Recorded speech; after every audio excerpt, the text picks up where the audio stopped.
फक्त काही मावळे आणि समोर हजारोंचं सैन्य. मग बाजीप्रभूंनी ती खिंड लढवली तरी कशी? जाणून घेऊया.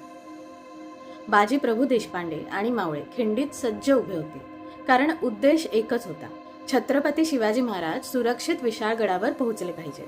दुसऱ्या बाजूला शत्रूचं सैन्य वेगाने येत होतं आणि मग सुरू झाली घनघोर लढाई. तलवारींचे वार, तोफांचा आवाज आणि रक्ताने लाल होत जाणारी ती खिंड. पण बाजीप्रभू मागे हटले नव्हते.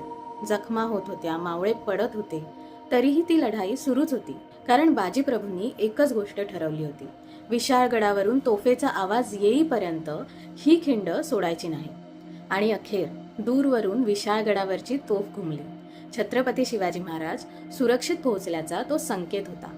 ते ऐकताच गंभीर जखमी असलेल्या बाजीप्रभूंनी समाधानाने शेवटचा श्वास घेतला. आणि त्या दिवसानंतर घोडखिंड म्हणून ओळखली जाणारी ती जागा पावनखिंड म्हणून अमर झाली. पण बाजीप्रभूंच्या बलिदानानंतर छत्रपती शिवाजी महाराजांनी काय केलं होतं, जाणून घेऊया पुढच्या भागात.